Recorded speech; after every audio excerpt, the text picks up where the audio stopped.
नमस्कार दोस्तों, मैं राजकुमार टनुआ आज आपको बताऊंगा ऑपरेशनल एम्पलीफायर के कुछ न्यूमेरिकल्स के बारे में। तो देखते हैं सबसे पहले numerical, determine the voltage gain of the op amp circuit shown in figure. तो ये हमें एक सर्किट दिया हुआ है, इसका हमें वोल्टेज गेन निकालना है। तो आप इसे देख के समझ पा रहे हैं ये कौन सा एम्पलीफायर है, इन्वर्टिंग एम्पलीफायर है या नॉन इन्वर्टिंग एम्पलीफायर है। अगर इनपुट नेगेटिव पर दिया होता है तो इन्वर्टिंग एम्पलीफायर होता है, अगर इनपुट वोल्टेज पॉजिटिव पर अप्लाई होता है तो नॉन इन्वर्टिंग एम्पलीफायर होता है।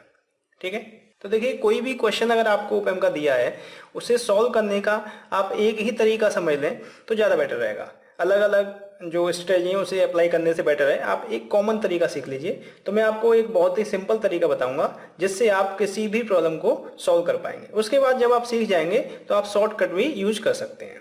मान लीजिए इस जगह पर मैंने मान लिया कि ये नोड ए है और यहाँ पर जो वोल्टेज है वो VA है। ए नोड पर वोल्टेज VA, ठीक है, और इसमें जो करंट फ्लो कर रहा है वो I1 फ्लो कर रहा है और यहाँ पर जो करंट फ्लो कर रहा है वो IF कर रहा है। कुछ भी करंट का नाम आप रख सकते हैं, कोई दिक्कत नहीं। अब हमने क्या किया, जो नोड A है उस पर KCL अप्लाई कर दिया। तो apply KCL at node A। Node A पर KCL अप्लाई करेंगे तो क्या हो जाएगा, I1 is equal to IF। तो I1 को आप वोल्टेज और रेजिस्टेंस के फॉर्म में लिख सकते हैं।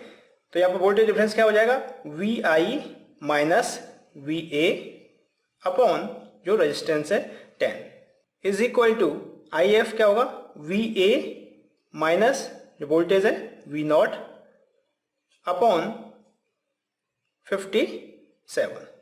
क्लियर है।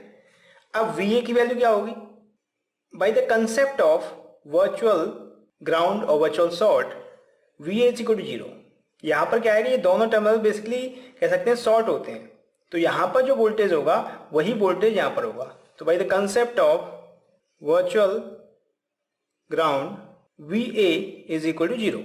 तो VA 0 है तो मैं इसे लिख सकता हूँ VI upon 10 is equal to minus V0 upon 57।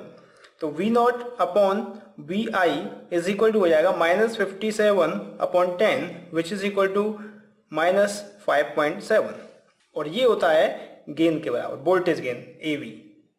ठीक है, तो जो गेन आ गया वो आपका आ गया माइनस 5.7। यहाँ पर जो माइनस साइन है वो रिप्रेजेंट कर रहा है, क्योंकि ये इन्वर्टिंग एम्पलीफायर था तो इसका जो फेज है वो 180 डिग्री से डिफर करेगा। ठीक है ना। इनपुट अगर आपने इस तरीके से अप्लाई किया है तो जो आउटपुट आपको मिलेगा वो एम्पलीफाई होने के बाद इधर से इस तरीके से स्टार्ट होगा, 180 डिग्री आउट ऑफ फेज होगा। क्लियर है। उसके बाद नेक्स्ट न्यूमेरिकल देखते हैं, what will be the voltage gain range for the circuit shown in figure. ये हमें सर्किट दिया हुआ है, इसके लिए हमें वोल्टेज गेन की रेंज निकालनी है। रेंज निकालनी है इसका मतलब एक से ज्यादा वैल्यूज निकालनी होंगी। ठीक है, यहाँ पर अगर आप देखें इसमें और इसमें डिफरेंस क्या है, यहाँ पर सिंपली एक एडिशनल रेजिस्टेंस दे दिया है कुछ पोटेंशियोमीटर की फॉर्म में। यहाँ पर जो रेजिस्टेंस है वो वेरिएबल है, ये आपका मिनिमम है 0 हो सकता है और मैक्सिमम 10 हो सकता है। तो उसके बेस पे हम आसानी से इसे सॉल्व कर सकते हैं। तो मान लीजिए इनिशियली इसकी वैल्यू है 0, तो जब ये 0 होगा तो 10 प्लस 0 10 हो जाएगा। अगर आप इस एम्पलीफायर को देखें तो ये इन्वर्टिंग है नॉन इन्वर्टिंग, क्योंकि नेगेटिव टर्मिनल पर आपने इनपुट दिया है तो ये हो जाएगा इन्वर्टिंग। तो for inverting amplifier V0 is equal to क्या होता है, minus RF upon R1 into input voltage, ये होता है। चाहें तो आप डायरेक्टली फॉर्मूला से भी कर सकते हैं, अगर फॉर्मूला से नहीं कर रहे हैं तो ये जो हमने मेथड अडॉप्ट किया है इससे भी आप कर सकते हैं। ठीक है, और यहाँ पर हमें पूछा क्या है, वोल्टेज गेन रेंज पूछी है, तो आप क्या करेंगे V0 अपॉन VI कर देंगे जो कि AV के बराबर होता है, तो वो हो जाता है minus RF upon R1 simply.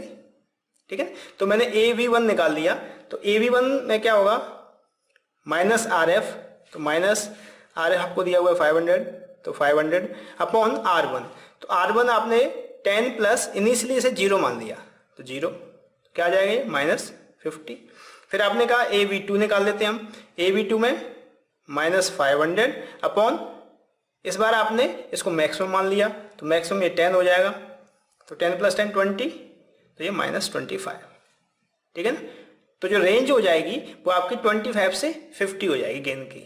ठीक है ना, minus sign represent the phase shift. Clear है, कर सकते हैं आसानी से।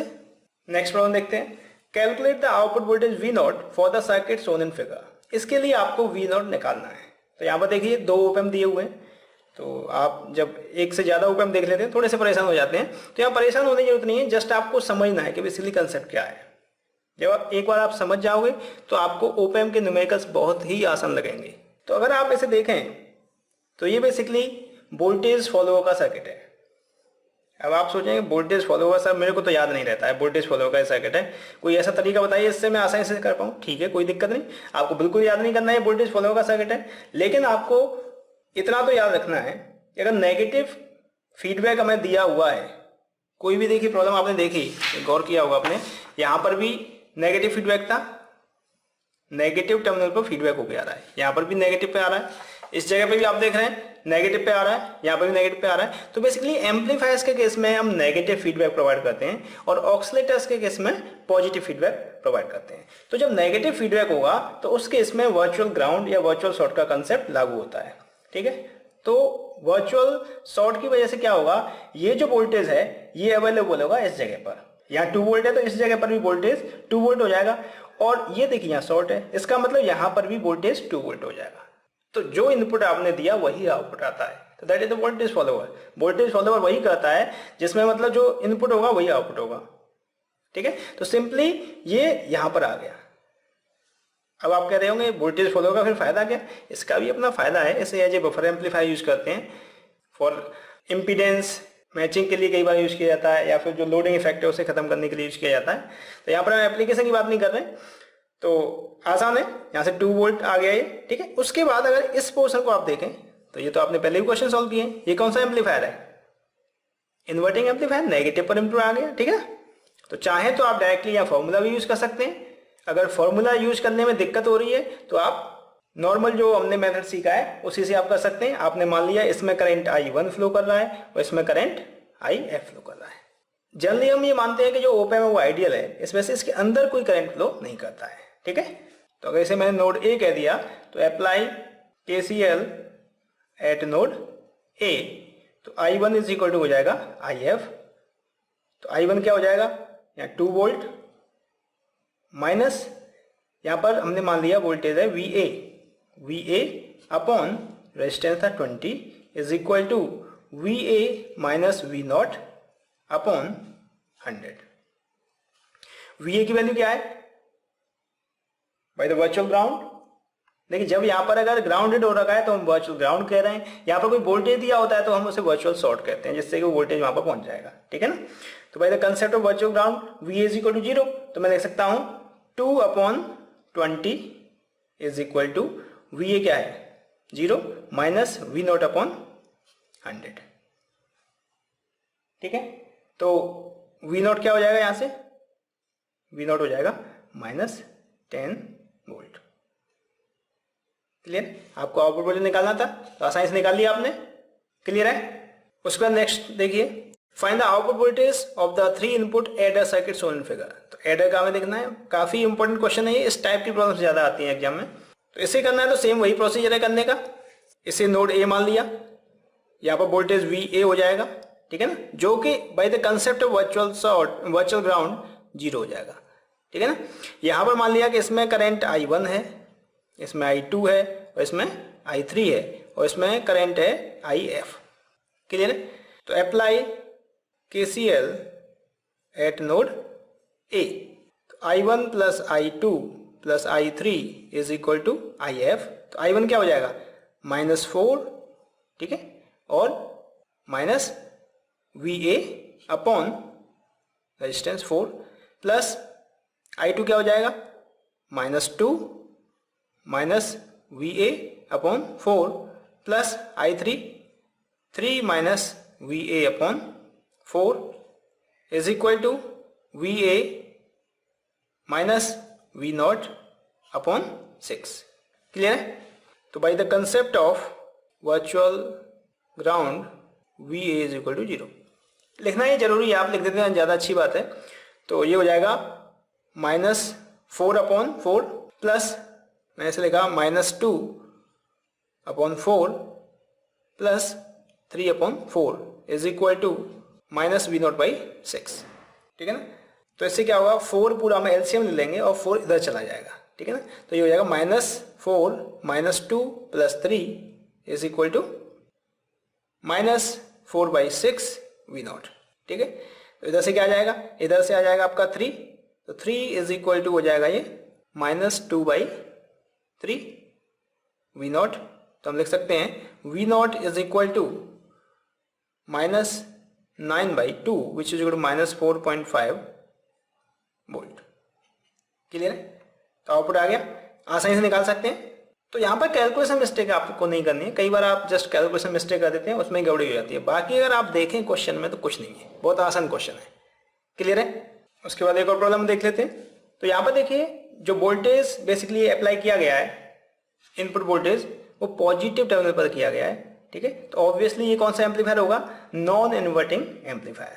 इसे भी सॉल्व करने का वही तरीका है, सिंपली आपको इस जगह पे वोल्टेज निकालना है और ये वोल्टेज यहाँ पर ट्रांसफर हो जाएगा एक तरीके से, ठीक है ना। तो इस नोड को मैं सपोज कह दिया VV और यहाँ कह दिया VA, ठीक है ना।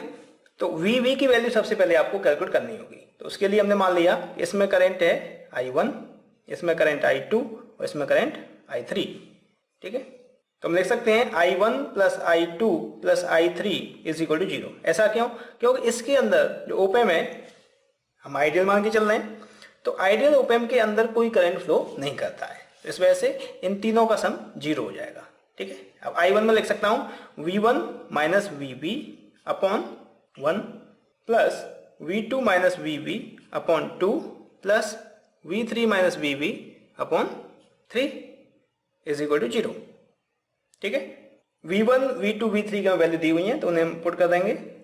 तो 1 - VB upon 1 plus 2 - VB upon 2 plus 3 - VB upon 3 is equal to 0। LCM ले लेंगे आप, तो 6 एलसीएम आ जाएगा, ठीक है ना। तो 6 हमने एलसीएम ले लिया, तो यहाँ से आ जाएगा 6 - 6 VB plus 6 - 3 VB plus 6 - 2 VB is equal to 0। तो ये तो जाएगा 0 हो जाएगा। तो 6 और 6 और 6 18 ये हो गया, और 6 VB 3 VB और 2 VB, ये कितना हो जाएगा 11। तो -11 VB plus 18 is equal to 0। तो VB इज इक्वल टू क्या हो जाएगा 18/11 वोल्ट, ठीक है। VB ये आ गया। तो for non inverting amplifier V0 is equal to होता है 1 + RF/R1 इंटू VI, ठीक है। तो यहाँ पर 1 + RF क्या है 2/R1 क्या है 1 इंटू VI। VI बेसिकली इस केस में ये है, ये इनपुट हो गया, VB है जो, ठीक है, into 18/11 which is equal to 3 into 18/11 54/11। तो V0 is equal to 4.9 volt. Clear है, आसानी से कर सकते हैं। तो यहाँ पर आप चाहें तो ये फॉर्मूला इस्तेमाल करके भी कर सकते हैं, या फिर आप अगेन यहाँ पर एक करंट मानते हैं कि ये करंट हो गया, एक यहाँ पर करंट हो गया, और इस करंट को इस करंट के बराबर कर देते, फिर भी आप V0 निकाल सकते थे।